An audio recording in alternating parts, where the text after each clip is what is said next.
Some banks offer checking account rewards, and some banks rebate ATM withdrawal fees. At Eastern, we say, why choose? Check out our Kasasa checking accounts and find out how you can get both. For more information, visit bankeasternct.com, call us at 860-889-7381, or stop by any of our branch locations today. Eastern Connecticut Savings Bank with offices in Norwich, Jewett City, and Plainfield. Member FDIC. Do you, Kasasa? Family owned and operated. That's something you don't hear too often anymore. Highway Campers of Plainfield is now 3 generations in and going strong. If you're looking to upgrade or get your first RV, contact the family that knows RVs, Highway Campers. They'll walk you through the process of finding the right RV for you and can even finance it for you. Visit www.highwaycampers.com and find your home on wheels. After all, home is where you park it. Highway Campers is a proud supporter of Griswold Youth Football. Don't just wish for a winning deal, make it Dish, and we'll make it real. Don't just wish, make it Dish.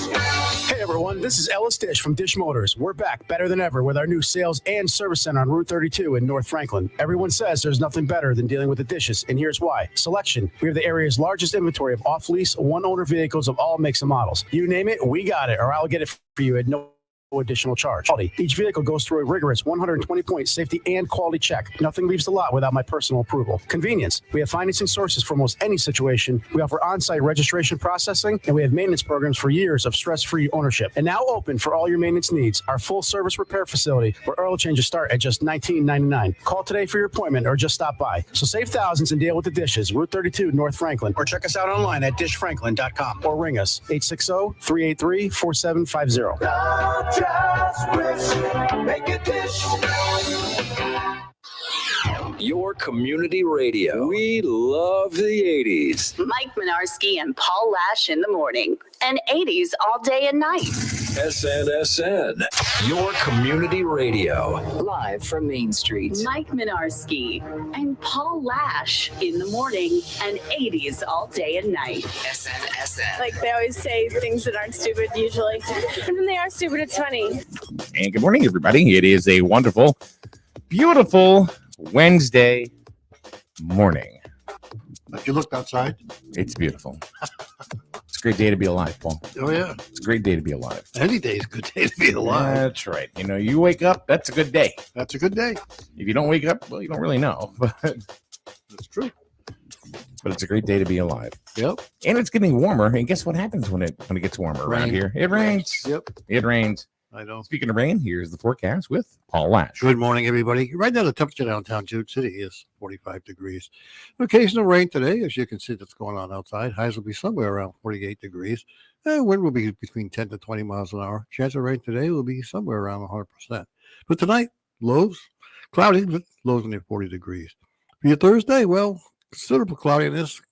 Occasional rain showers again in the afternoon. Highs will be somewhere around 52. The wind again is going to blow, which is driving us nuts, 10 to 20 miles per hour.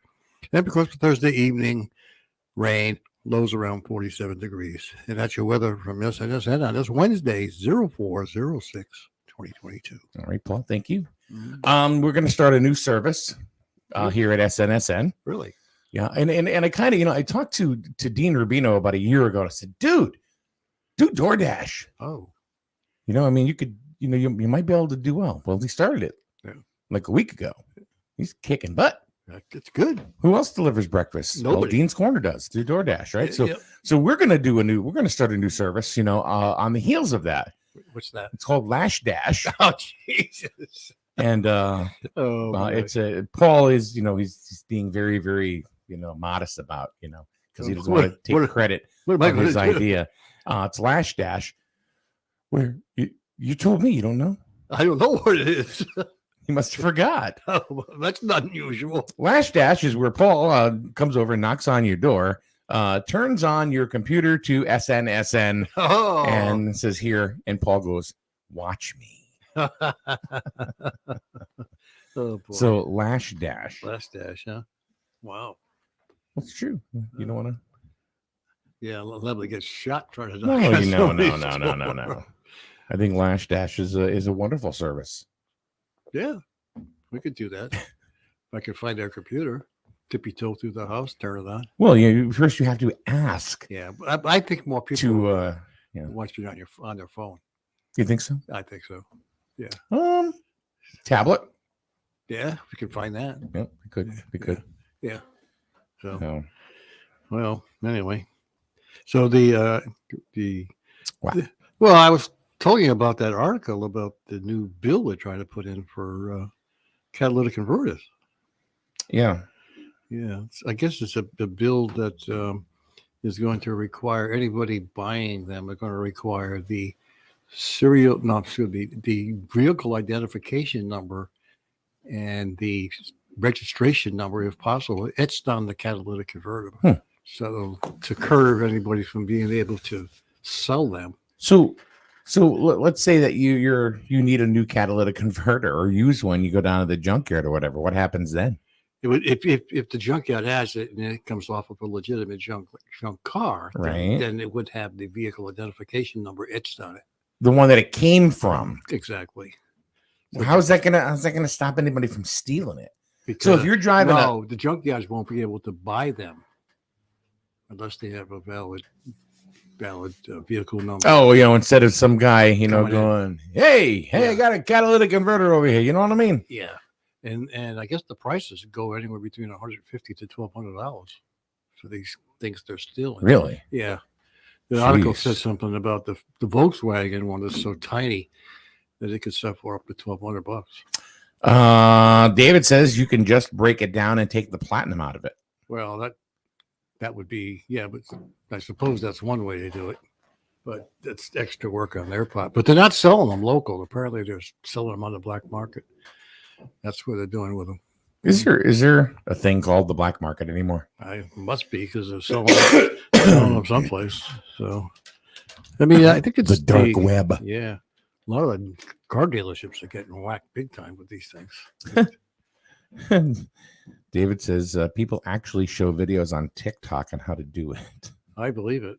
Are you kidding me? Oh wow, it's rather nefarious. TikTok shows a lot of stuff that destroys stuff. So, and they don't stop it. You can do anything you want on there, just about. TikTok, you can pretty much do anything you want. Oh no.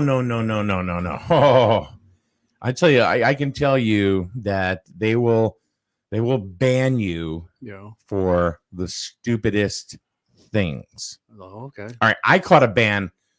Well, not a ban, but a community guideline violation about 2 weeks ago for a video that I posted. All it was a music clip of a song called "Respect" by a band called Erasure. Yeah. All right.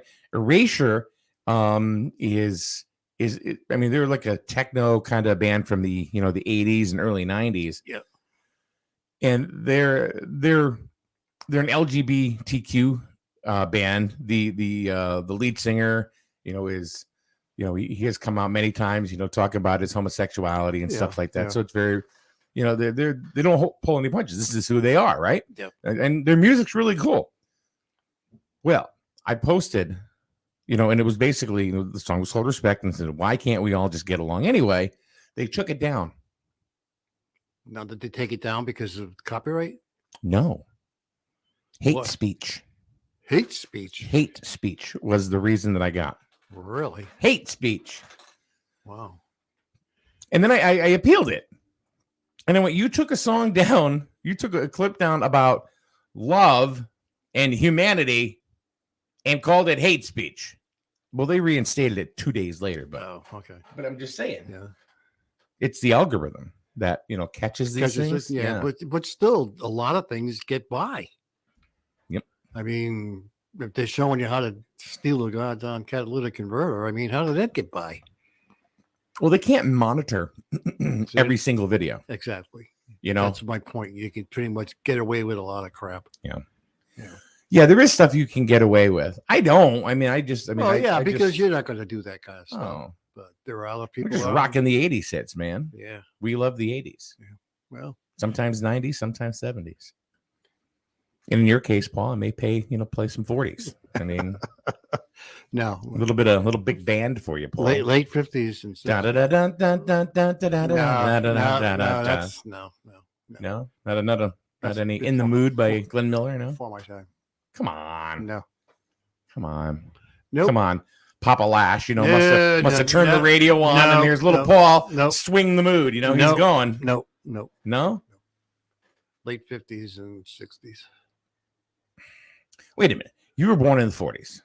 Yeah. Okay. So you didn't grow up on any kind. In 1947, Paul, there was no Ronettes. There was no Elvis. Yeah. So what were you listening to? Nothing. I don't really care. Little Orphan Annie. Were you 6, 7 years old? Were you? Oh yeah. I had a little record player. You know those Peter Pan record players? We didn't have a Peter Pan record player. My first We record. didn't even have a freaking portable radio. My first record was Petulia Clark, Downtown. Downtown. Yeah. Da, da, da, da, Different da, time. Da, da, da. Sing it. Different time. Downtown. Different time. And 8-track player after that. When I was like 11. I think when I worked one summer, I was able to save enough money to buy myself a portable radio. Ooh. Yeah. Worked there the summer. And man, when I got that portable radio, man, I was happy. And you got like 2 stations, right? 3 stations? It was AM. Yeah. Yeah. But still, right? Yeah, with a big ass battery in it. Was it a crank? No. No crank. Yeah. Yeah. Yeah. Oh, here. I knew Dave was cool. He says, I went to my first concert at 4 years old. My dad took me and my brother, who was 8, to see Kiss at the New Haven Coliseum. New Haven Coliseum had My favorite Kiss album was Rock and Roll Over. Yeah, that's where everybody went back then. Mm-hmm. That's where I saw Ozzy Osbourne. We're at the New Haven Coliseum. Why did they rip that place down? I don't know. Wasn't there a mall? Chapel Square right there too? I don't know why they did it, but they did. A lot of concerts were there. Yeah. Oh. Yep. Been to a few concerts there. Yeah. Because I thought Chapel Square was right there too. So there were always tons of people around there. I'm not that familiar with New Haven anymore. I have no clue where it was in conjunction of Chapel Hill. I don't know. I don't Not know. Chapel Hill. Chapel Hill, whatever the hell you want to call it. Yeah. Chapel Square. Yeah. I think that Chapel Hill is in North Carolina, dude. Yeah, it is, right. No, isn't it Virginia? Chapel Hill? Yeah. No, I think isn't that where like North Carolina University is? I don't know. I thought Chapel Hill was in Virginia, but I could be wrong. David, who lives down there, said Mayor DeStefano had big plans that never went through, and now it's a parking lot. There you go. What a waste. Mm-hmm. Yeah. There were a lot of, not only concerts, but they used to have the big truck rallies inside there. You know, the big monster trucks. Orange Crush. Yeah, they had those in there. Monster trucks. Sunday. Yeah. Sound just like them. Remember those ads? Yeah. Those were going on back then. Sunday. Orange Crush. But a little baby bomb. Yeah. Wonder Woman truck. It's little, it's mean, it's fast, it's rough. Yeah. That was really the only place around. Think about it at the time. I don't know if the Harvard Civic Center It was the Worcester Centrum.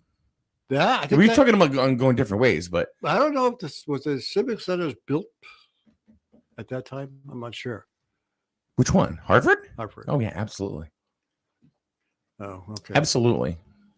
Yeah, I don't know when they built the Civic Center. I used to go to one of my first concerts. Well, not my first, but I went out to the Harvard Civic Center and saw Heart and Autograph. Yeah. Remember Autograph? No. Turn up the radio. Boy, they sucked. Oh. They were awful. Yeah. They were awful. Yeah. I mean, that was the thing. You get to go to New Haven Civic Center, or you went to Worcester. Worcester Centrum. Yeah. Is the Centrum still there? I don't know. I think so. What are they doing? I don't know. I mean, I got to remember the last couple of years we haven't heard much because of the pandemic. Well, it's been more than that. But yeah, I think they're still there. Let me see. See if there's anything even with the. Harvard's got those. They got the outside concert up there. I forget what the name of it is, but you sit outside, which isn't my idea of going to a concert. Let's see. All right, it's the DCU Center now, Oh, that's what it is. and let's see. No, what is this? The Worcester Railers and against the Maine Mariners. Yeah. The heck is this? I don't see any. Nope. No. Iron Maiden. Iron Maiden's going to be there. Wow. October of this year. Cool. Right after Brew Woo. Who the hell's Brew? Brew Woo. I think it's probably like a beer festival or something. Oh. I would think. Wow. Let's see what Brew Woo is all about. Wow. Of course, there's nothing. Wow. It's $94 to get in. That's Whatever not it cheap. is. That's not cheap. No. Wow. There's no information. It just says general admission event. Wow. But it says nothing about the event. Hmm. Tickets start from $94. Wow. But so I guess you don't know what Brew is until you get there. Yeah. It sounds like it just sounds like a bunch of beers. Yeah, that's like what it you're seems right. like. Yeah, that's what it sounds Seems like. like. Yeah. But yeah. Again, I'm going to another concert too. I forget what You got another one coming up. You're a rock and roller. Yeah. I forget what You just saw what? Slaughter. What was your first concert and how much was the ticket? First concert? Well, I can't remember because it was probably way back in the way it goes. Mine was REO Speedwagon. Yeah. And it was $13, $14. That's it. Yeah. You can't even walk in the door for $13. I know. No. $13 would cost you for a bottle of beer. I know. I know. Yeah. Yeah. Yeah. So, yeah. But anyway, I forget what it is. It's coming up end of the month. Yeah. Oh, here we go. Let's we're going to see Jay Blees. It's Who? It's a talented group that's opened up for What's the name of it? You slurred it, dude. JBLZ. JBLZ. Led Zeppelin evening. Oh, they're a Led Zeppelin tribute band. Yeah. I'm assuming.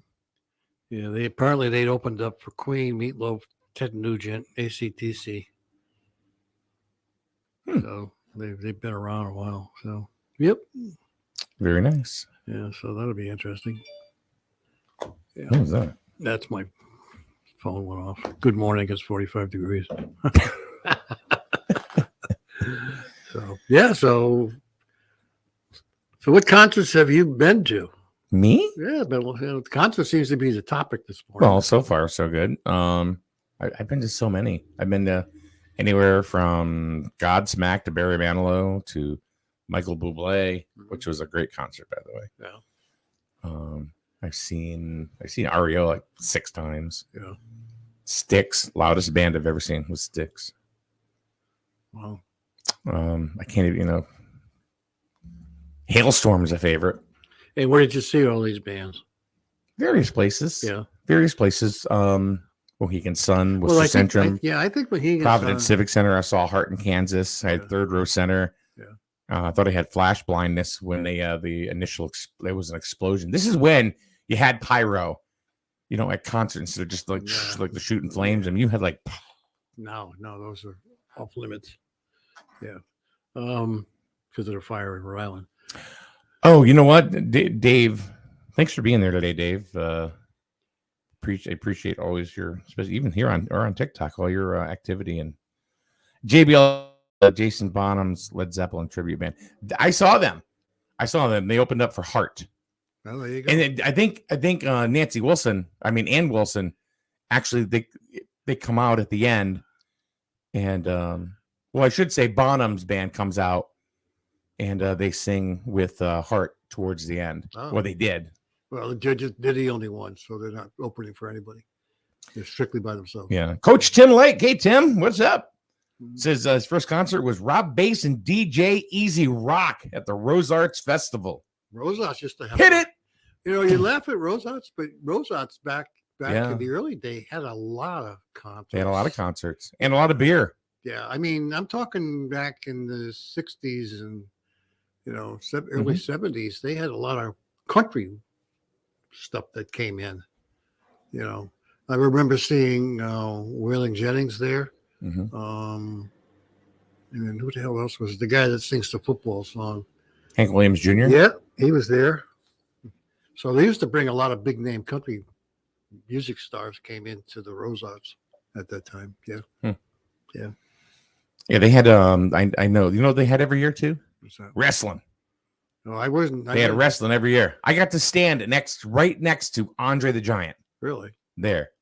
And when people say he's not really 7 feet tall, and I'm like, yeah. He towered over my father, who was 6'1". Wow. Yeah, his hands. I mean, a basketball was almost like a baseball in his hand. Yeah. Oh, he was absolutely huge. Big guy. Yeah. You know what was really fun is going out to. Hey, Jim. Hi. How you doing? Oh, thanks. Yeah. Squash. What squash? Yeah. You want any seeds, Paul? No, I don't need any. No, I don't do seeds. Sunflower seeds. That's what he didn't choose them. Thanks anyway. Thanks. Thank you. Cool. Yeah. Thanks, Jim Barney. Yeah. What was I talking about? The guy, Andrew the Giant or Andrew. Andrew, yes, Andrew the Giant. Whatever his name. He was Andre. huge. Yeah.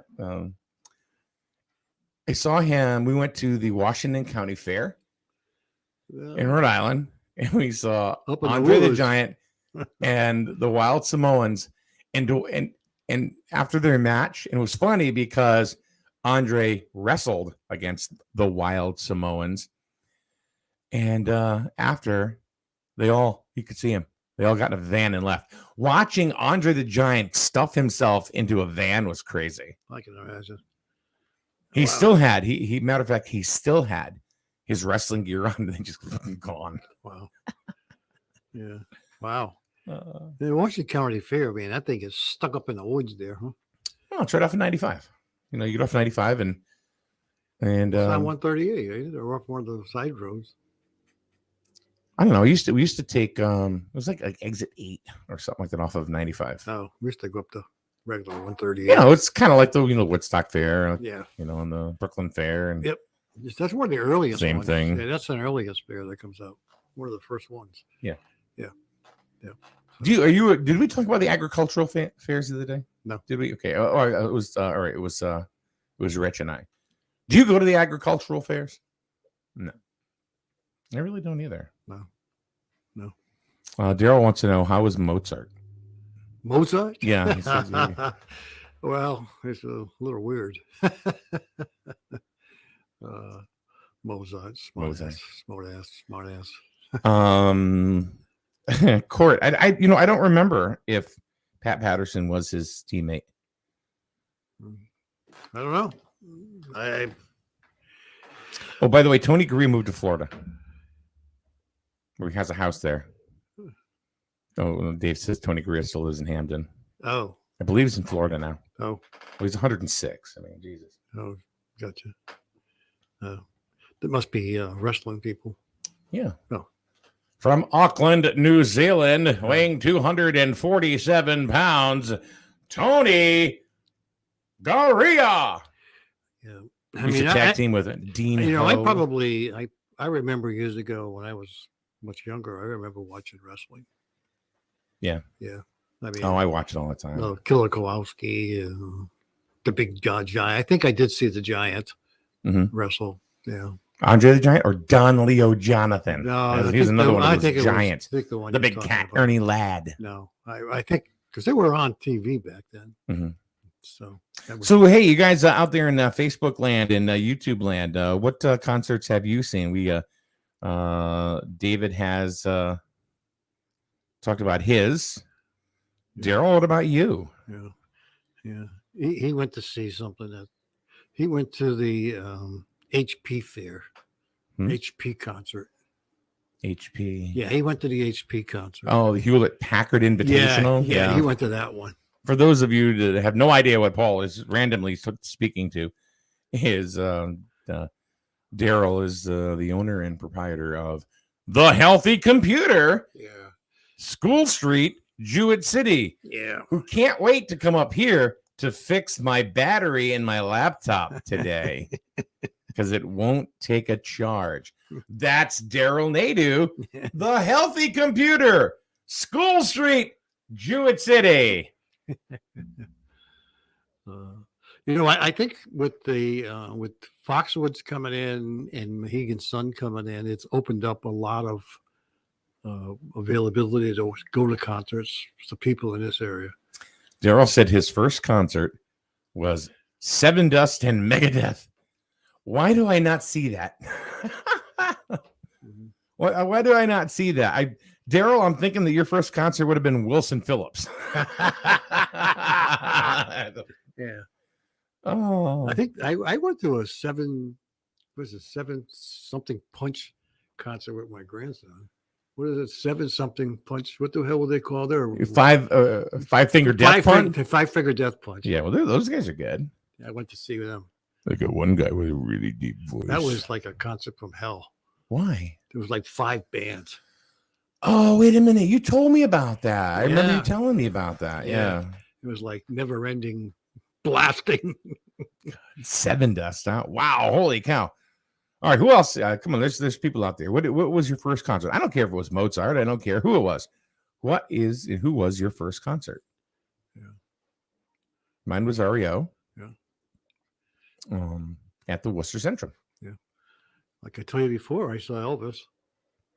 Went to an Elvis before concert. or after he died? Before. Oh, okay. This was just because he's not dead, he's alive. I know. I saw him when he was heavy. It was like maybe a couple months before, because he came to Hartford, and it was like a couple months before he passed away. My mother was in love with Elvis. Yeah. Oh my God. We were actually pretty close to the stage to see him. Yeah. Did you get a scarf? No, I didn't, but he was handing them out. Yeah. Did he kiss a rose for you and throw it to you? No, not me. Did you throw your underwear on the stage? Of course I did. Yeah. Of course you did. Yeah. Joanne. Let's see. Well, David, we got his first. Let's see.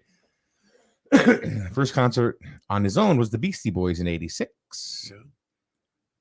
Brass monkey, that funky monkey. Can't believe my parents let me go with my friend alone at 12. Wow. But you know what? In '86. Yeah. It was like, nobody cared, it wasn't anything. Joanne. Oh, Bobby Vinton. Wow. And also the Four Seasons at the Rose Arts Festival. Wow. Roses are red, my love. Violets are blue. Speaking of Bobby Vinton. Speaking of old time. Linda saw the Beach Boys. Yeah. That was her first. Just as a note, Bobby Rydell died. Oh, really? Yeah, he was during that time, Bobby Rydell. He was a teenage hot throb back then. Yeah, he just died, I think, yesterday. Really? Yeah. Oh. Mm-hmm. Linda, the Beach Boys. I think I said that. Court said the Doobie Brothers was the first concert in the 70s. Tina Turner was the best concert in the mid 80s. She got legs, man. I'll tell you. Like legs for days. Yeah, I seen the Doobie Brothers at the park in Bristol. Oh yeah. Yeah. There was a oh my God, what was the place in Providence? Not Providence. Maybe it was maybe the Warwick Musical Theater where they had that round stage that kind of rotated. I don't know. Kenny Rogers was there every year. I never went there. My mother went and saw Kenny Rogers there. No. There was a big time guy down at the Mohegan Sun, Kenny, the gambler. So he, yeah. As a matter of fact, I think he was one of the first people to open up at the Mohegan Sun was Kenny Rogers because he was the gambler. Oh yeah. So You're right. Yeah. So I think he was one of the first ones to go there. Yeah. Yeah.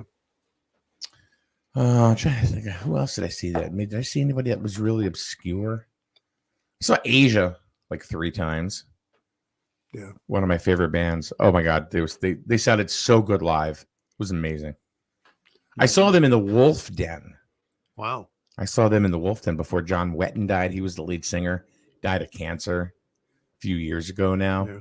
There's been a few of the older bands that were big time many years ago now. They play in the Wolf Den. And a lot of these bands, people don't, or some of the younger crowd, most of the younger crowd, have no idea how they influenced music. Right. They have no idea. Like the drummer from Asia. Now Asia was kind of like a super group. People from like Dan Yankees with Ted Nugent, and that was a super group in the 80s. But Asia was they were a progressive rock super group. John Wetton, who was with King Crimson for the longest time, and he also did some stuff with Yes. Then there was Carl Palmer, their drummer, with Emerson, Lake and Palmer. Mm-hmm. So yeah, I'm telling you, these bands are all going. I used to like 38 Special. Hmm? I like 38 Special. I saw them a few times. I like Damn Yankees. Did you ever see a 38 Special with the dual drummers? No. That was good. No. Never. Saw them in Providence. Yeah. With the dual drummers. No. Doobie Brothers. Yeah. Which is still around today. Huh? They're still around today playing. Doobie Brothers. Yep. Yep. Bad English, another super group. Yeah, I never saw them. No. David, Bad English, isn't that with John Waite and the guys from Journey? There was a super group which basically was Journey with a different lead singer, who's John Waite, who used to be with the Babies, Mm-hmm. and he had a big hit called "Missing You." Oh, okay. In the 80s. Yeah, I like Journey too. That's unfortunately their Journey had way too many metamorphoses. You know what I mean? Like Steve Perry, he wasn't even their first lead singer. But he's probably the most famous because he wrote a lot of. That's where all the hits came from. That's where all the hits came from. Yeah. It's like Kevin Cronin from REO Speedwagon, not the original lead singer, but most of the hits came from Kevin Cronin. Yeah. Well, Perry just decided to quit. He had it, couldn't take it anymore. He just had enough. Yeah, had enough and stopped. But Journey wasn't. They weren't Journey anymore after that. No, not his voice, because he recognized Journey by his voice. Okay, well here's one for you since we're talking rock and roll. Yeah. Van Halen with David Lee Roth or Van Hagar with Sammy Hagar. Mm-hmm. I was not a big Sammy Hagar fan. Well, I mean, I like Sammy Hagar on his own, but I didn't like Van Halen with Sammy Hagar. No. I mean, they did a couple of songs, but that I liked, but not like David Lee Roth. So like Van Halen kind of went by the wayside. Yeah. When David Lee Roth left. Yeah. Yeah. David Lee Roth then went on Broadway. Diamond Dave. It's all right. Yep, that is true. Looking at Dave's comments. The Bad English formed in 87. Yeah. Reunited Journey keyboardist Jonathan Cain and singer John Waite. Ricky Phillips from the Babies. And Neil Sean and Dean Castronovo from Journey. So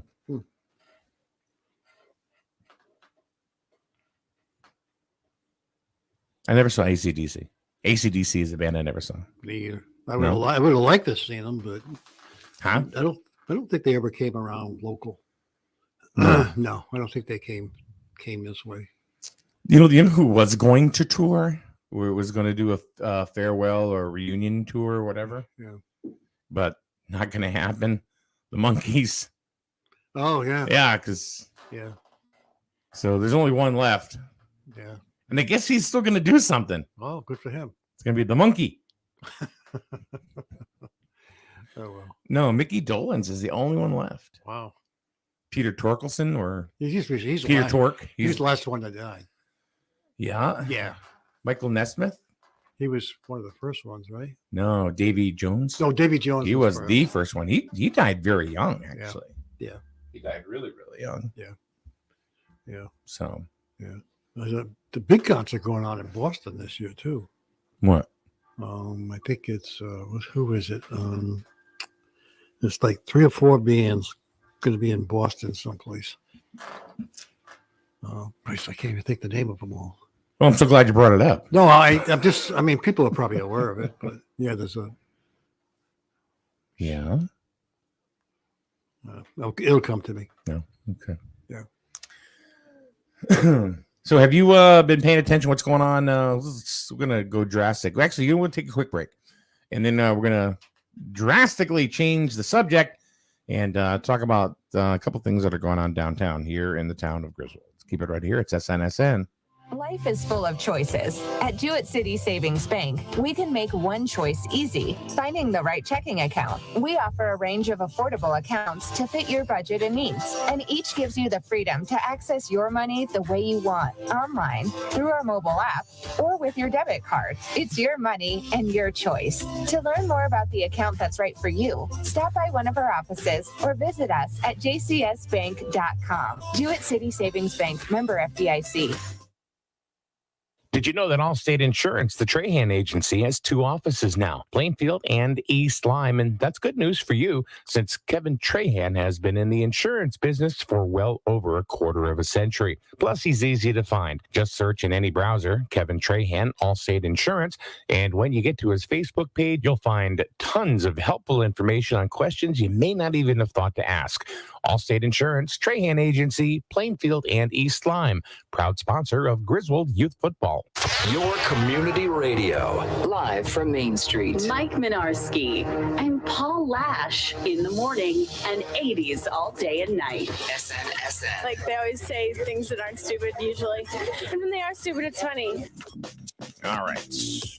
Coming up at the 9 o'clock hour, we are going to talk about nips.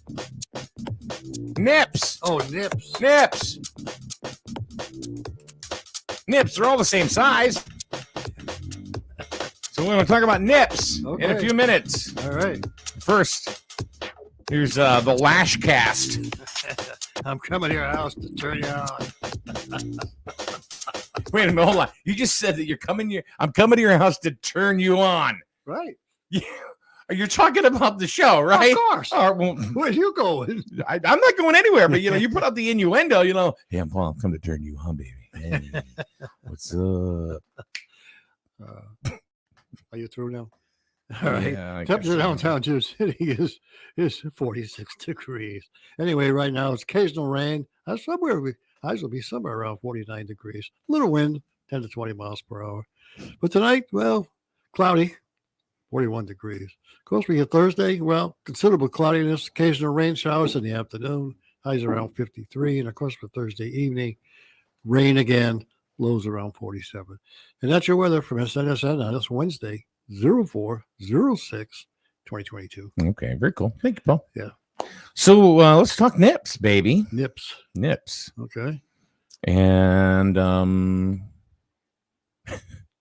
talking about the things you get in the liquor store. Okay. Those nips right there. Did you know that there is started in October, there's a 5-cent like deposit / tax or whatever? Yeah. I didn't think it was is it on the nips now? Yeah. Oh, I didn't know that. Yeah. Anything that's 5 milliliters or higher. So the nips would be along with that. Because of course you see these nip bottles all over the place. Yep. They're everywhere. Yes, they are. I think it's terrible. Last year when they did the cleanup, or 2 years ago, I don't know how many hundreds of those things they found. Yeah. It's awful. So that came up at the borough meeting the other night. Oh, did it? Yes, it did.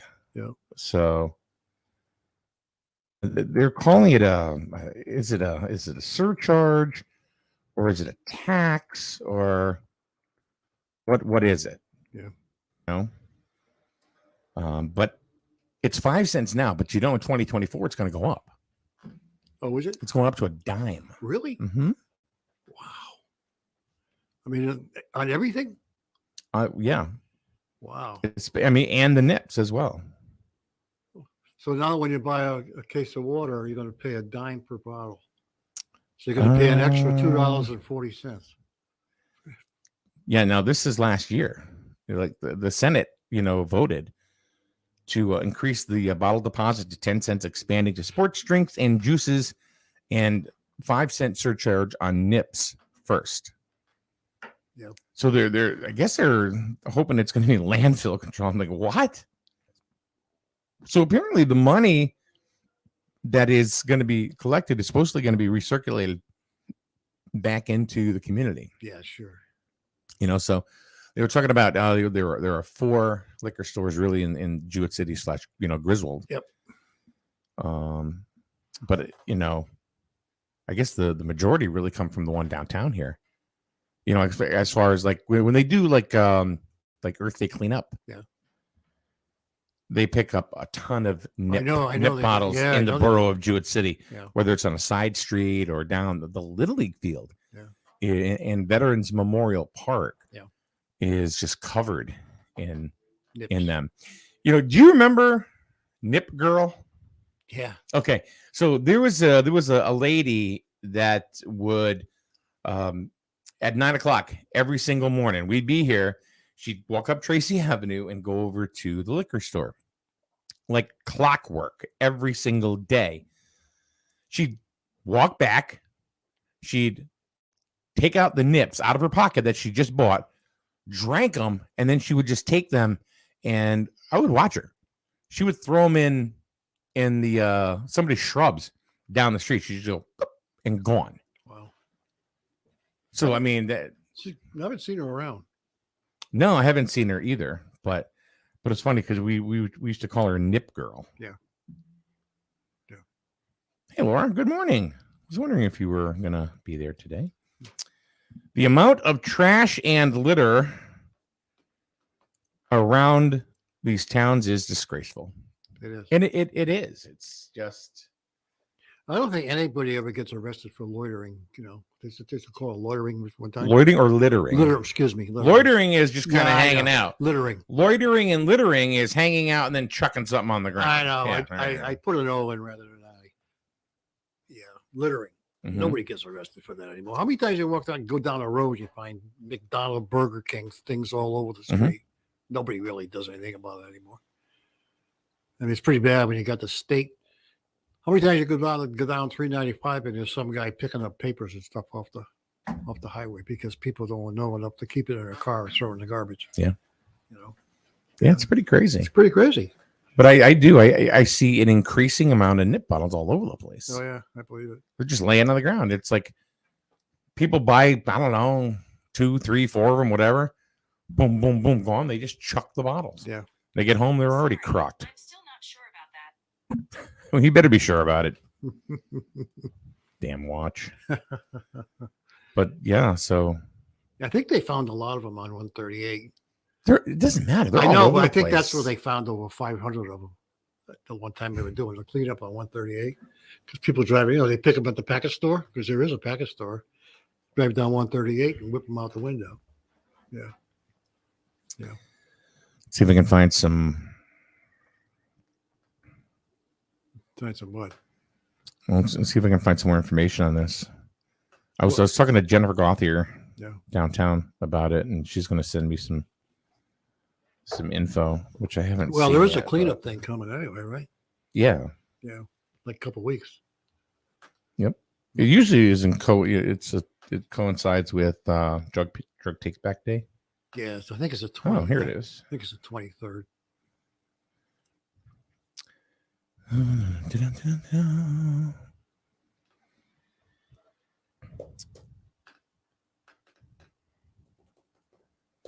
I'm going to post something about this later on snsnonline.com. Quit relying on Facebook, folks. I'm telling you right now, because if you rely on Facebook, you're not going to see 90% of the stuff you're looking for.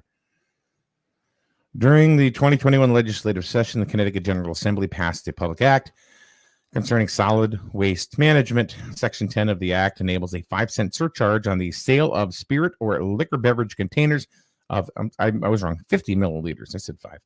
Or less commonly referred to as NIPS. It requires wholesalers to remit the surcharges to the municipalities in which the containers were sold, and the municipalities to use the remitted funds for environmental measures aimed at reducing solid waste or reducing the impact of litter. So the money, that's what we were saying. The money is supposed to be regenerated, back into the community. Yep. So it's like, who gets the money, right? Yeah. Does the guy downtown get it because he's the only one really in the borough? Yeah. As far as, or do they just split it 4 ways? I don't know. I think you would have to split it because why not? There's all these package stores, they sell them. So why would they not? Yeah. Just because he's in the borough doesn't necessarily mean that people aren't taking those nips and driving down the highway and whipping them out in town. So, well, that's true. But, if you think about it, yeah, it could go either way. Yeah. I'm glad they did that. What do you mean? Well, I'm glad they put the 5 cent charge on them. Yeah. Which was you think that's going to be helpful? Yeah. Because now people are going to pick them up. They're going to pick them up. But, I would think people would be a little nervous about picking them up too. With COVID around. Picking up crash, as long as you got gloves on, I guess. I don't understand your point. Picking up bottles with germs all over them. Okay. Yeah. Well, is that a COVID issue? Yeah. Yeah. You never know when you're picking this stuff up. Yeah.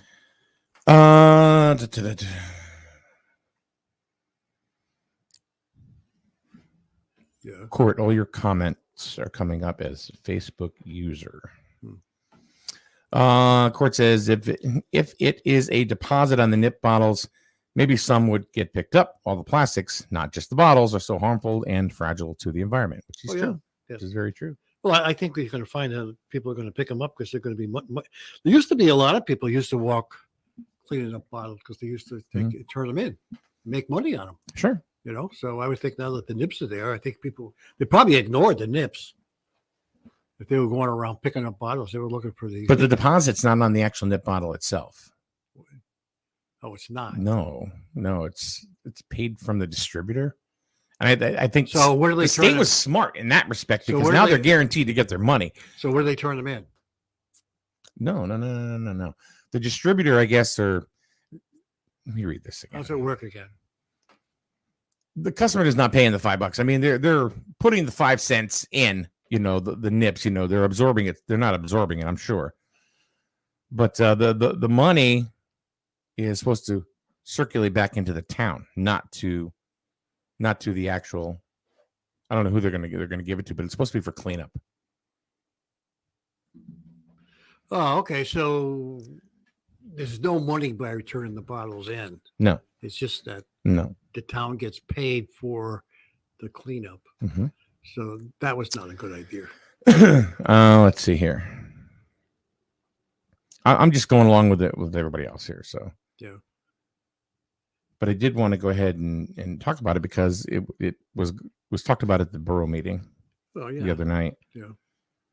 Let's see. Doubling the deposit, lawmakers said, will provide a greater incentive for purchasers to bring the bottles back to supermarkets or other places of purchase. The 2 states with 10-cent deposits, that's Michigan and Oregon, have much higher redemption rates than Connecticut, where only 50% of the bottles and cans are currently redeemed. The other 50% end up in the trash or in the blue recycling bins at curbside. That's what we do. Recycle. Mm-hmm. I never take them back. Yeah. But so they don't. So you're paying for the recycling bin and then you're paying for the deposit. You're double dipping, dude. Yeah, I know. Okay. Yeah. But I think that's a bad move by not putting the nickel on the bottle and have it returned. It's not on the bottle. I know. That's what I mean. In other words, if I pick the bottle up and bring it back, I'm not going to get a nickel. I think if they had the nickel on the bottle like they had with soda cans and the rest of them, people would pick them up and bring them back in and have them recycled. The 10-cent deposit will be widely expanded in January of 2023, next year, to a new group of containers, including juices, sports drinks, energy drinks, tea, coffee, hard seltzers, hard ciders, which is, I'm surprised because 100% juices are not taxed, but now they're going to throw a tax on the bottle. Yeah. Or a deposit. And most people recycle those bottles. So you're not going to get your 10 cents back if they're going to use the same philosophy they're doing with the nip bottles. Who's going to get them? The NIPS tax, or whatever you want to call it, would generate an estimated $4.5 million per year for cities and towns based on the sale of 90 million nip bottles per year in Connecticut. Don't believe it. That's a lot of drunk people. I don't believe it. That includes 3.1 million sold in Hartford, 2.4 million sold in Manchester, 2.2 million in Bristol, and another 1.5 million in Hartford, East Hartford. Hartford is among the highest in the state, selling essentially the same number as Bridgeport, which has a higher population. New Haven is the leader with 3.88 million bottles sold. I don't think it's right. I think they should put a nickel on the bottle. Okay. Yeah. Who's going to pick them up? You're not going to get your nickel back. I'm talking about people who pick bottles up and, and use that money to. I hope we never get nickel back. Yeah, I hear what you're saying. But anyway, I'd rather get my nickel back than listen to Nickelback. I knew you were going. What kind of a burden are they going to put on people putting this 10 cents thing on? How many people actually take bottles back? I don't think I do. Think about it. You know what you can do? You can save them for the lady in Lisbon. Well, I realize that, but then you got this big bag of bottles that you're hanging around. What are you going to do with them? Yeah, she takes them and then donates the money to the food bank. Yeah, I understand that is a nice thing that she does. But It's a lot of work. But how many people actually take their bottles back today? They go right in the recycle bin. And now they're going to put 10 cents on these bottles? I guess. Some of these legislatures we have, they're not too bright. They think that just because, they're talking out of their whatever. Yahoos. Yeah. All right. So let's switch and go to another subject. Oh boy. Drugs and Griswold. Oh. Yeah. Big bust, huh? Well, I mean, it wasn't a big arrest, but where was it?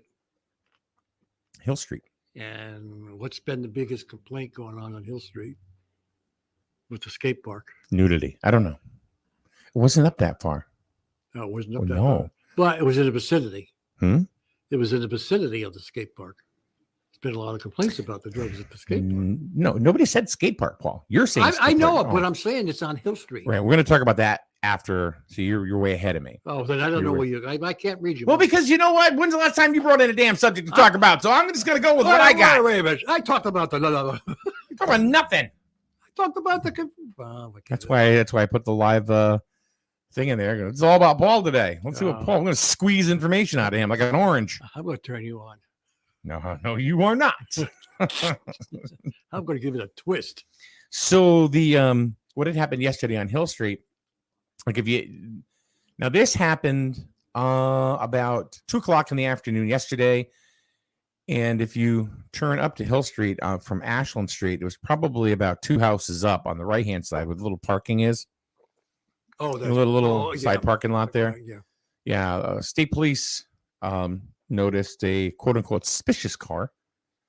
And they went over and checked it out. They had a K9 come over, and you can read this all on snsnonline.com, by the way, which was posted yesterday for you well-informed people.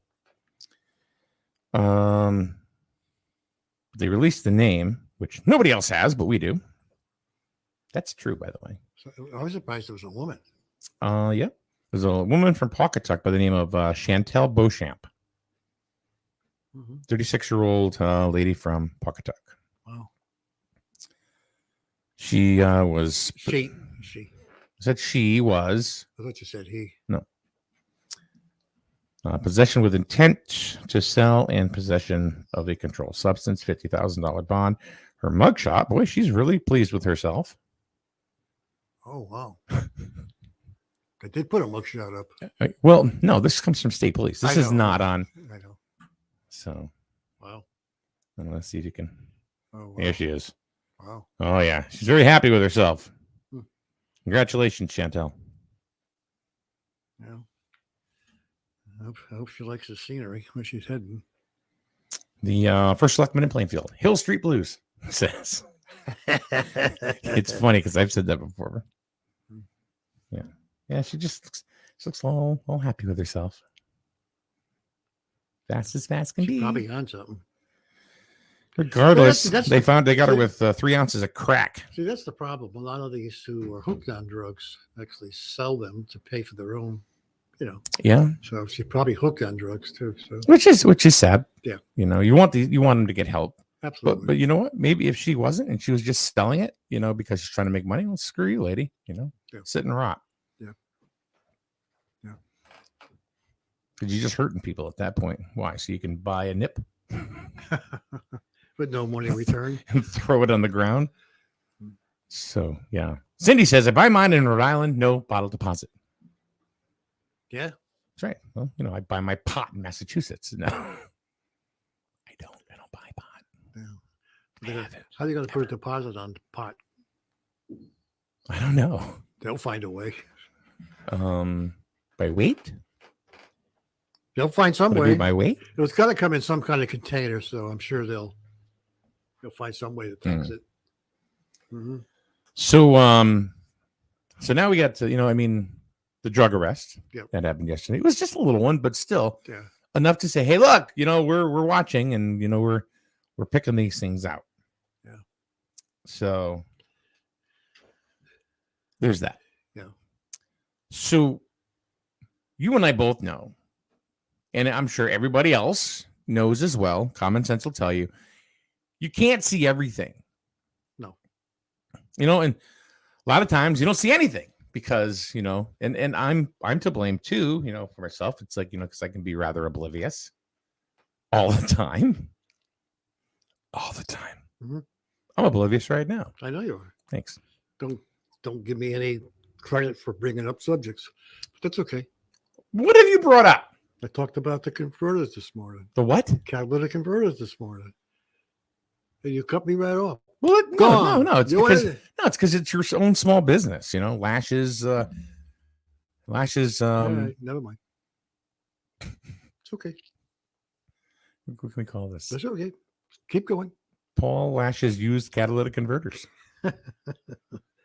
PUCC. PUCC. Paul's used catalytic converters. And they're all identified. What the puck is up with that? Welcome to PUCC. Paul Lashes used catalytic converters. Yeah, you're going to get Don't ask him where we get them. You're going to get a catalytic converter. Mm-hmm. Just don't take it out on my car. Yeah. So not everybody sees everything. Then they have that campaign for the last couple of years where it says, they say, see something, say something. Yeah, that was pretty much for what? Pretty much. Is there more to that sentence? That was pretty much to make sure nobody was setting bombs off, or there was no gun. Yeah. Yeah, that's what that was for. So now they're going to put cameras. Well, they are starting to put them up all over the Little League field, as well as over by the fire department as well. Yeah. So thank goodness for all these ARPA funds that have come in, which is been pandemic relief money that the town, the borough, has received. And there's been a lot of complaining about putting cameras up. I mean, we talked about doing cameras long They time. complain until their car gets stolen. Well, yeah. And then they go, why isn't there a camera? I know. I mean, you can't think about this. You go down the street. I bet you if you drive up Ashland Street, there's probably a number of Ring cameras out there that people don't They're realize. catching you anyway. They'll catch you anyway. Yeah. So it's like, why Look, not? if you're not doing anything wrong, and if you're not doing anything, what's the difference if a flipping camera catches your image or somebody drives by you and sees you anyway? Right. What's the difference? Right. Exactly. Yeah. I mean, you can't even go into Walmart without somebody taking your picture. Yeah. You're on camera, whether you know it or not. Yeah. Yeah. So anyway. No, but it's true, So they have cameras. I think there's 10 cameras that are going there. Really? Mm-hmm. That's a lot. And one of them's called a 40 zoom, or two of them. 40. So could be able to zoom right in on you. Yeah, and I guess that one of them is going to be on the back of the firehouse, if I'm not mistaken. If I am mistaken, somebody let me know. But and apparently, if you're in the Little League field, you can count their mustache hairs. Really? That's how much, and how clear it is. And that one camera is like $5,000, $4,500. That one camera. Wow. So it's pretty amazing.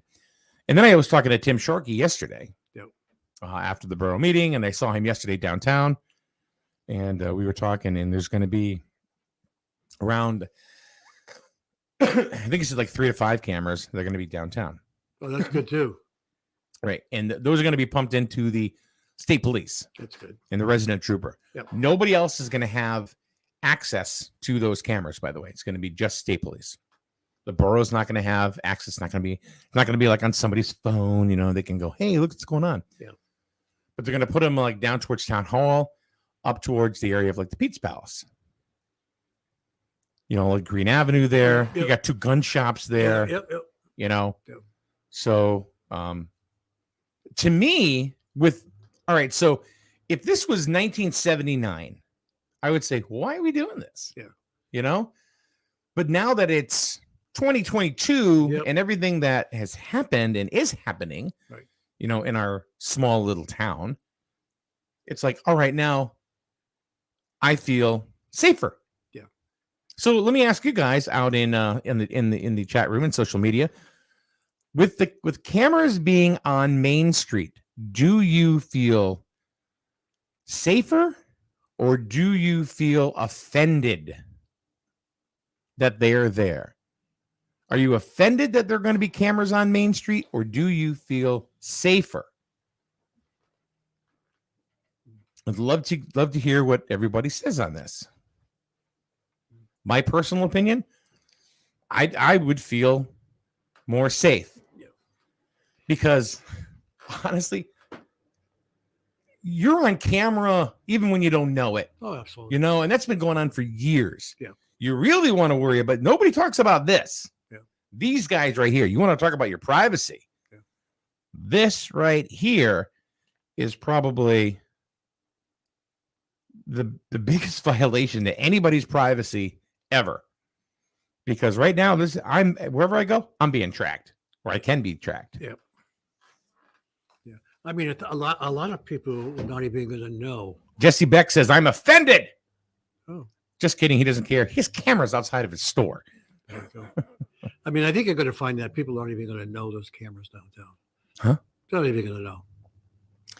Right now, everybody's going to know because You're right. because they're saying it, but 2 months, 3 months. If I didn't say anything, nobody would know. you know, or it wasn't on, you know, somebody posted on, you know, for their 5 seconds of fame on social media, nobody would even know. No. Nobody would know. No. You know what? Like, for example, O&E Customs right across the street. Jesse has cameras, Yeah. you know, for his own business, you know, to Absolutely. protect his own business, Of right? course. Do you think some people are getting caught on them? Yeah. They are. But nobody says anything. Nobody's offended. So why would somebody be offended that because there's a camera, you know, on a pole somewhere? Right.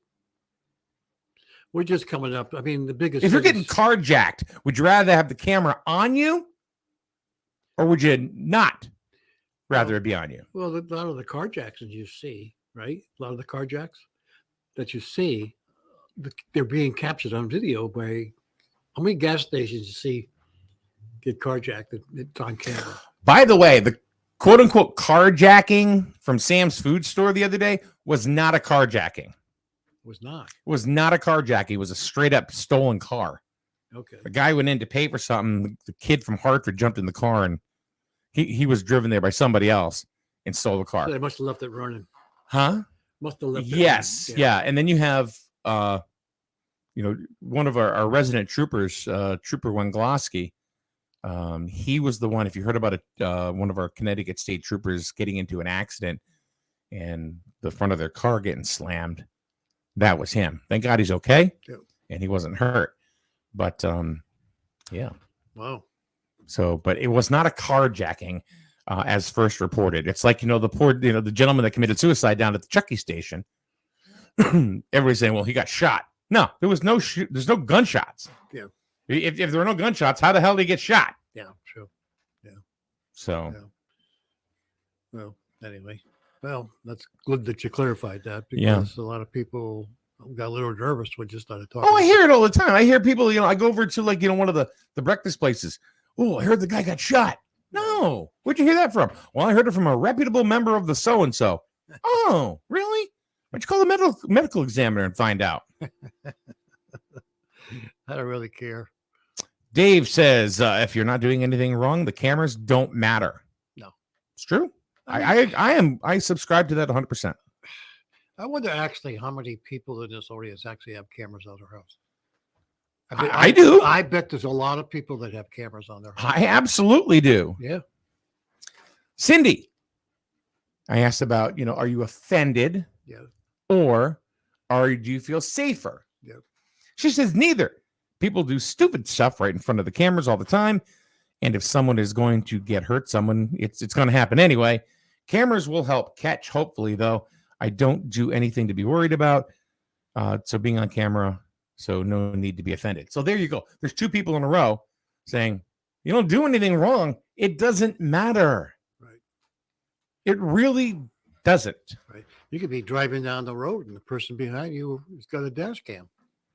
Yeah. Everybody's got dash cams today. Oh, yeah. And why do they have dash cams today? Because to protect themselves, because in the case of an accident, you can prove your case if you got it on dash cam. And everybody's they're so inexpensive now. I mean, I bet you find a lot of people have dash cams. Sure. It's not. What do you think police officers wear body cams? That came out because everybody kept saying they were doing all of this. They do it to protect themselves. Because they do it to protect themselves. Absolutely. And why shouldn't they be protected? They should be. Yeah. Because you get a lot of people It's that are your word- bullshitting. It's your word against somebody else's word. But if you got it on video, guess what? Yep. You can't ignore the video because it shows you. It's true. You can't. You can't. Yeah. That's for sure. Unless you're really good at editing. Yeah. Really good. Yeah. Kathy says no problem with cameras. We got 8 on our house. There you go. We have 4 and a Ring camera. Yeah. And it's only you're doing that just for security. I know the guy across the street, Seth. He's got, I think, 10 or 12. Really? And his house is half the size of mine. Wow. He's got you going and coming. Yeah, but you know what? Guess what? When we first moved to where we were, and my car got egged, prank or whatever. Who do you think I went to? Seth. Hey, did you get this on camera? Yeah. Well, more and more. I walk by cameras and wave. Oh, do you? Oh. Would you rather see somebody smiling and waving than flinging a gun around? Yeah. No. Yeah. Hey, look, that idiot's waving. Yeah, and they've become so inexpensive, and the technology today and these cameras for $100 or $150 is like clarity, and even nighttime vision is perfect. Yeah. Yeah. So I don't know. I applaud the borough and the state police for, deciding to put cameras up in the borough. Yeah. I don't know if I necessarily feel more safe, but I think some things will get averted more so if there weren't cameras. I think you're right. And I think you'll find, and they'll be able to catch more people doing things that, of course, they could never do before. Because I know just, by talking to a couple of troopers here and there and, watching them walk around if something happens, they're literally going into businesses, asking them if they have cameras, because possibly there would be footage that would help them find somebody that did something rather than nefarious, Yeah. True. That's absolutely true. So they're already asking. Oh, yeah. Which, can you blame them? No. Take a bite out of crime. Yeah. Yeah. So Dave says he has 3 cameras outside of his house. Oh. That's in Hamden. Wow. Yeah. Dude, we got to go to Louis' Lunch. I've never been to Louis' Lunch. That's the hamburger place. Oh, in Hamden? No, that's in New Haven, actually. Oh, New Haven. There's Hamden. Isn't Hamden where they had where they're really nervous about the people going into some of the supermarkets and beating up older women? I don't know. So it was Hamden. They were having a problem. I don't know. Yeah. Where the men and the sheep are nervous. Whoa. David, did you say your friend owns Louis' Lunch? Oh. Whoa. Watch out. He's looking for a free meal. I am not looking. Oh, Jesus Christ. I'm not looking for a free meal. But the idea came in your mind, though. A free meal? Yeah. No. Oh, you just want to get that special. No. Place. Do you know how small Louis' lunch is? Small. I was thinking about getting a chair. Mm-hmm. You know, like maybe we can get a seat in there. That place is small. I think it's like, what, 2 tables? If that? Wow. Whoa. His great-grandfather is the original Louis. Did you know how that even started out in New Haven? Well, David, you probably, of course, know the 100% story, but from what I understand, it was they were trying to create a sandwich for lunch for a lot of the mill workers that were in and out New Haven. Mm-hmm. And that's right. This is apparently where the hamburger was invented. Really? It's just about the size of my dining room. And don't ask for ketchup. You'll get tossed. Really? I don't know if that's an old wives' tale, but that's what I heard. If you ask for ketchup, boom. And it's always served on toast. Oh. There's nothing wrong with toasted buns. Is there a number? Oh, Dave, you want to call in?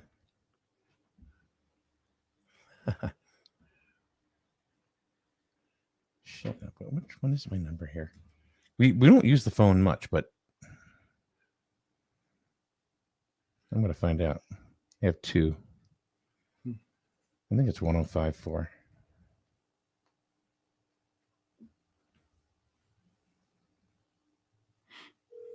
Let's see. It's 1054? No, not that number. Not that one. Don't even know your own number. It's not. No, I know the numbers. I just don't know which one's in here. Looks like none of them are. The hell?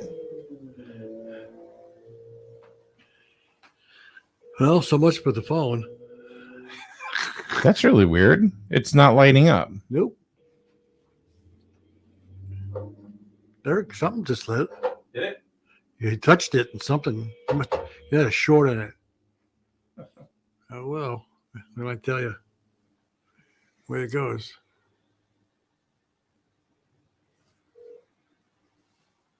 Doesn't work.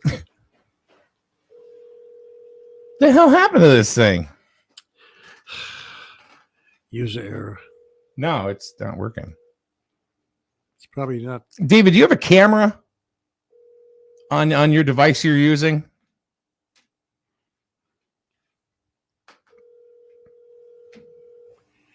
It's not What the working. hell? Yeah, I know. I don't know. Oh, well. Yeah, Dave, it doesn't look like I'm going to be able to call you. I don't know what's going on. That's something else I got to do today now is try to find out why the phone thing isn't working here in the studio. All right, so you have a camera. So, David, let's do this here.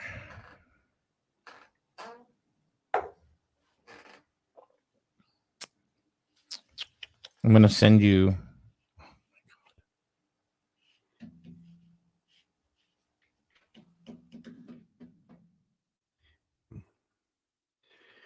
Oh, well.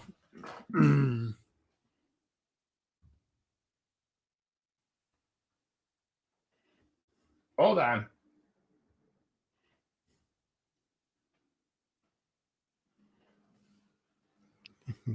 All right, David, I just sent you a message on Messenger.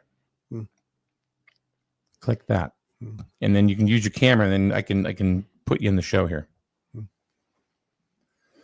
We'll talk about it because I've always wanted to know about the whole story about Louis' lunch, and the creation of the hamburger. Yeah. So hopefully he got that, and he'll be able to pop in a second. Oh, look at that! That was fast. Let's see. Hey, what's up? Hey, what's going on? What's up? How are you? Good. This is better than TikTok, man. Let me mute my feed here because there's a little delay. All right. So how are you? This is the first time we've really talked face to face, is it not? I'm good. I'm hurting a little bit today. I got a kidney stone, so that's it sucks, but I get them quite often, so I'm used to it. Usually, if they're over like 2.5 millimeters, then I have to go to the hospital. But if not, I can handle them. Do you pass them? How long does it take to pass them? Usually about 48 hours. Oh yeah, that's gotta hurt. It does. It sucks. It's uncomfortable. And I got to drive to Stanford today. Sitting in the car that long is going to suck, but what are you going to do? You'll be at a stoplight all of a sudden. Yeah. So, Louis Lunch it's an awesome place. And I'll tell you right now, people either love it or they hate it because it's not the burger you're used to. Okay. It's basically the burger that was made back in 18 whatever, whenever they first opened. I think it's like 1898 or whatever. Yeah. So what it is it's a blend of different cuts of meat that were originally, well, let me go to the beginning. So originally the story is that again, big time construction in New Haven in the early 1900s. The guy Lou just had a food cart. It was basically just a cart. And a guy came up and said, listen, I got 5 minutes. I got to get back to work. Give me something quick. So he had leftover steak that he chopped up, threw on his griddle or whatever. I don't even think he put cheese on it at the time. Threw chopped up an onion, put an onion on it, a tomato, and slapped it between two pieces of bread, but toasted the bread so that it wouldn't get soggy. And roughly that's still how they make the burger today. It's chopped beef. I want to say it's 7 different cuts of beef, top quality. That's why they say no ketchup, because they don't want you to ruin the flavor of the meat. The meat, it's really juicy. And you will get it medium rare. So if you want it cooked well, you have to ask. They introduced the cheese with it. I don't know, probably in the 50s sometime maybe, but it's like a cheese whiz, like a cheese spread that they put on the toast. And the only thing you could get on the burger is a tomato or an onion. But you could have the onion grilled with the burger.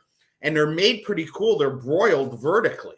So they have a little grate that opens up. They could fit, I want to say 6 burgers like this, right? No. It goes it's almost like a grill thing with a top and a bottom, and it closes and locks, and then they flip it sideways and slide it in a broiler. Really? And they cook upside down. And I love it personally. And I ended up, my father took me there when I was maybe 12 years old. I had never been there. And he brought me there and he was like, yeah, and I was like, Dad, I don't want to eat here. You can't have ketchup on a burger. And he was like, just try it. And I tried it, and I've been in love with it ever since. And I actually, through the years, ended up becoming real good friends with the owner, Jeff Lassen.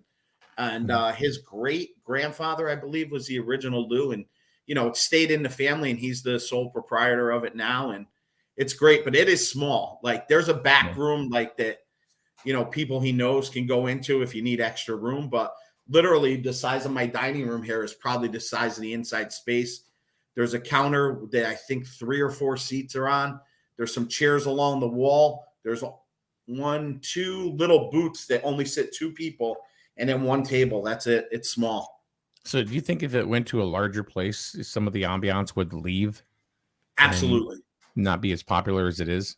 Yeah, absolutely. I know that sometime in the 80s, I forget what year it was, McDonald's offered him $1 million to buy the actual building and the brand, I guess. And they refused it. And they wouldn't sell it. And which worked out because I'm sure he's made more than that by now. What do they want to do? Basically shut him down, or? No, I think they wanted to basically say that they owned it. Because it's recognized in the Library of Congress as being the first burger. Right. I know that there's a place in, I want to say Pennsylvania, that argues that fact. And then there's Hamburg, Germany, where they try to say that they came up with it. Yeah, they didn't. But originally I think they called it steak sandwich. But yeah, it's in the Library of Congress, so he stakes claim to that, But it's great, and it's actually it's there's weird hours to it. So I believe they're closed Sundays and Mondays. They're only open Tuesdays, Wednesdays for lunch. Thursdays and Fridays and Thursdays and Fridays, they're open for lunch and late night. They get that Yale bar crowd, so they don't close till about 3 a.m. And then on Saturdays, I don't believe they do lunch, but they do. They might do lunch. I don't know. But they do dinner, and they're open till like 3 a.m. too. So usually my buddy Jeff ends up working nights, and other family members work during the day. But man, the stories I could tell from when we used to bar hop and go to that place at 2 o'clock in the morning when the bars would close, you wouldn't believe. Well, actually, there's another hamburger place. Like Connecticut's kind of famous for hamburger and a couple other things, like steamed cheeseburgers are one. Yeah, I've had the steamed cheeseburger at Ted's. That's in Meriden. Personally, myself, I don't like it. I don't know. I've had it, and I had it at a couple other places because there's a couple Ted's knockoffs around. But yeah, and that's exactly it. There are knockoffs. Yeah, for me, there's too much cheese on them. It's like a big wad of cheese they put on them, and then it's just unappealing. I know it doesn't really affect the taste, but just the unappealing nature of the beef being steamed, it turns like a gray color. And for me, it's even to the cheese though. Yeah, I know. Well, listen, if I had to go there, I would still eat there. But it's, if I had a choice, I wouldn't go there. See, well, there's kind of like where I was going with Louis' Lunch. The size of the building, the ambiance and how it's located. Ted's is the same way. Yes. Ted's is very small, has 2, maybe 3 booths, and they have 4 seats at the counter. And now they have a window now that you can order at and stuff. So, but before all the takeout orders, people would walk in and be a line out the door, and it was every day. And this is way before COVID and everything. Yeah, and they're located. Lou's Lunch is located on Crown Street in New Haven, right across from Bar. If you've ever heard of that place, Bar Pizza. But they actually moved the building. They moved it. They were doing construction for something, and they moved it to Crown Street, and it was like a big ordeal. So it is, even though it's in a different location, it's still the original building. And when they did that, they have a section of a wall that has bricks from different places because it's a brick building, and it's pretty cool. Like, they chiseled out, they got a piece of the Berlin Wall in there, and like all other famous places. I want to say there's like a brick from Ebbets Field in Brooklyn and things like that people have donated, and he puts into the wall. And then, you go in there and you could carve your name into the tables and stuff. It's an experience. It's pretty good. But a lot of times when people come down this way, they always want pizza, but the burgers are good too. Well, it's like that's what I was talking about, the style of the building. Yeah, I think that adds so much to it. I mean, the food's good, but it's a landmark. Yeah. If you're ever down this way and you want to go, let me know. We'll head over there. I was down there. I went to IKEA a couple weeks, about a month ago. I know. Yeah. Where were you? I believe it or not, I was up in Ashford. I got a new golf cart, and it was getting delivered that day. Nice. For camping. Yeah, my campground. Yep. So that's where I was that day. But yeah, we could go anytime, man. I love Lou's Lunch, so that's not a problem. But New Haven gets a bad rap. There is a lot of crime. And to what Paul was saying earlier, Hampden Plaza, there's mugs and robberies and every day it seems. It's horrible. New Haven gets a bad rap, but man, a lot of cool things came out of New Haven. The telephone book, the dictionary, the lollipop, frisbees, the burger, greatest pizza in the world. A lot of cool things have come from New Haven. Yeah, and the greatest pizza in the world is not in New York City. No. Well, not even close. Well, Pepe's used to be the big thing. They're still there. I know they're still there. Yeah. And let me tell you something. You go to one of these other satellite Pepe's locations, Mohegan Sun, I think there's one in West Hartford. It's not even close to being the same, which is sad because it should taste the same everywhere you go. But, there's also Sally's, which is literally you could throw a baseball and hit Sally's from Pepe's. I kind of grew up down in that area on Worcester Street. I still have family that lives over there. So I know the area well. And then there's Which one do you prefer? I prefer Pepe's over Sally's, but it's the same family originally. What? And I didn't know that. Originally, yeah. So Sally's, the two owners of Sally's, the two brothers, were actually nephews of Pepe. And one of the nephews got in an argument with Pepe, just an argument, not a family Mm-hmm. like we're cutting it off, not the Hatfield and McCoys. But he just said, I'm not working for you anymore. Went down the street and opened his own place. And, you know, they got along fine, but, you know, it's basically the same pizza almost.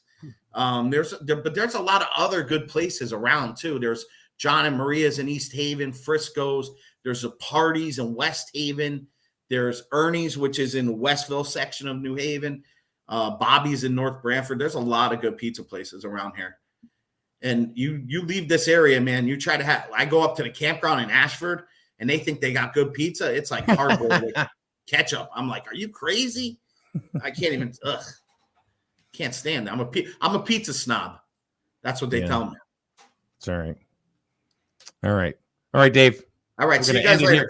We're going to end the show, but thank you for, I'm glad you jumped in. I'm no glad problem. we get to actually talk to you like face to face like this. Yeah, we might have to start a wrestling show like this. Brother. All right. See you guys later. Hey, we'll talk about it. All right. Bye. All right, man. See you later. He's a great guy. We met online. See, it's funny because, you know, people talk about, you know, I met my wife online. She was like out in Colorado and, you know, she moved here because she loved me. I make dude friends. Yeah. That's it. Good. So, yeah. Sorry, ladies. No, I think that was an interesting thing on with some of the food places in New Haven. Exactly. All right, Paul, we're going to get out of here. Yeah. Tomorrow morning, we're going to have John Harden be back in tomorrow. My broadcast partner, one of them. Tom Harden will be on tomorrow. What? The deep voice. Oh, John Harden. Yeah, he's got an incredibly deep voice. Smooth, too. So, but he'll be on tomorrow morning with me and him and you. That's you, you know, right there. You know, the one sitting there, you know, holding your phone, looking in your tablet, on your laptop. You right there. Hopefully you'll be here tomorrow, too. So, Paul, see you tomorrow, buddy, or see you Friday. We'll be back tomorrow with John Harden. Have a good day. Don't just wish for a winning deal. Make it dish and we'll make it real. Don't just wish, make it dish. Hey everyone, this is Ellis Dish from Dish Motors. We're back better than ever with our new sales and service center on Route 32 in North Franklin. Everyone says there's nothing better than dealing with the dishes, and here's why. Selection. We have the area's largest inventory of off-lease, one-owner vehicles of all makes and models. You name it, we